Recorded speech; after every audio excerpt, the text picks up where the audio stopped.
सी गांव में एक किसान रहता था। इस संसार में वह बहुत ही गरीब था। उसके पास जमीन का एक छोटा सा टुकड़ा था जिस पर वो खेती करता था। उसका गुजारा अत्यंत कठिन तरीकों से होता था। एक दिन सूरज की गर्मी चरम सीमा पर थी, परंतु किसान हमेशा की तरह खेत में काम कर रहा था। पसीने से लथपथ किसान बुआई के लिए खेत जोत रहा था। इसी बीच खेत में खुदाई करते समय जमीन से एक बड़ा सा लकड़ी का बक्सा मिला। किसान ने सावधानी से बक्से को निकाला। पहले तो उसके समझ में नहीं आया कि बक्से का क्या करें। आखिर उसने बक्से को खेत के बाहर रख दिया। उसे साफ करके जो रोटियां वह घर से लाया था वह बक्से में रख दी और अपने काम में जुट गया। दोपहर को जब वह खाने के लिए रोटियां निकलने के लिए बक्से के पास गया तो हैरान रह गया। उसमें रोटियां ही रोटियां भरी हुई थी। तब किसान को पता चला कि वह जादुई बक्सा था। उसमें जो भी चीज डालो उसका 80 गुना होकर बाहर आता। जैसे एक मूंगफली का दाना डालो तो तुरंत उसमें से 80 दाने निकल पड़ते। किसान ने तृप्त होकर खाना खाया और उसके बाद किसान संतुष्ट होकर बक्से को घर ले आया। बक्सा मिलने के बाद किसान बहुत खुश था। उसे लगा कि उसके सब दुख अब दूर होंगे। वह लालची नहीं बल्कि धैर्यवान व्यक्ति था। उसने बक्से का दुरुपयोग नहीं किया। उसे जब भी किसी चीज की जरूरत होती तो बक्से से तुरंत प्राप्त कर लेता। समय गुजरने के साथ साथ उसके बक्से के बारे में गांव के जमींदार को पता लगा। जमींदार बेहद लालची था और उसे लगा कि ऐसी ही जादुई चीज पर तो उसका अधिकार होना चाहिए।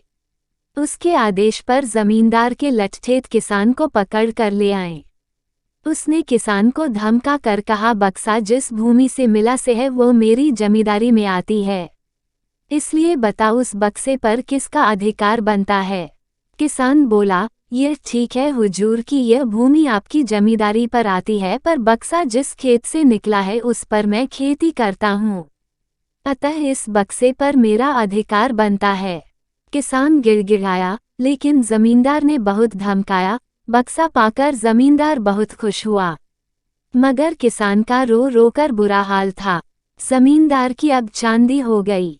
वह जो चाहता बक्से में डालता और उसे कई गुना पाकर खुश हो जाता। कुछ लोगों ने जादुई बक्से की खबर मंत्री जी के पास पहुंचा दी।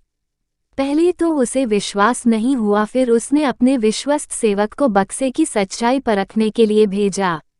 वहां जो उसने बक्से का जो जादू देखा तो वो मंत्री के पास जाकर सारी सच्चाई बता दी। मंत्री ने जमींदार को बुलाया, फिर उसे डराते हुए कहा, हमें पता चला है कि तुम्हारे पास एक जादुई बक्सा है, उसे तुरंत हमारे हवाले कर दो। इसी जादुई बक्से को हाथ से निकलते हुए देखकर जमींदार की हालात खराब होने लगी। उसने मंत्री जी से बहुत विनती की पर मंत्री नहीं माना। बक्सा पाकर मंत्री मतवाला हो गया। विरोधियों को यह अच्छा मौका मिल गया। उन्होंने बक्से के साथ साथ मंत्री के निकम्मेपन की खबर भी राजा तक पहुंचा दी। बक्से की बात सुनकर राजा अधीर हो उठा। वह अपने सेनापति के साथ मंत्री के घर जा पहुंचा। उसने कहा, देश की सारी जमीन राजा की होती है, इसलिए जादुई बक्से पर भी उसी का हक है। मंत्री ने बिना देरी किए बक्सा राजा को दे दिया। जादुई बक्से को पाकर राजा प्रसन्न हो गया।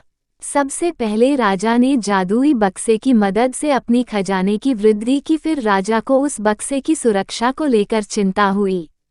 राजा हर कीमत पर उस बक्से को अपने साथ रखना चाहता था। राजा ने सोचा कि इसका रहस्य ज्ञात करना चाहिए कि आखिर इस बक्से में है क्या। यह जानने के लिए राजा उसमें प्रवेश कर बैठा। जब बाहर निकला तो उसके पीछे पीछे 80 राजा बाहर निकले। असली राजा का कुछ पता नहीं चलता था। वे राजसिंहासन में कब्जा करने के लिए एक दूसरे से लड़ने लगे। यह जानकर किसान को बेहद दुख हुआ। वह अपने आप को कोसने लगा कि कितना अच्छा होता कि मैं बक्से को जमीन में ही गड़ा रहने देता।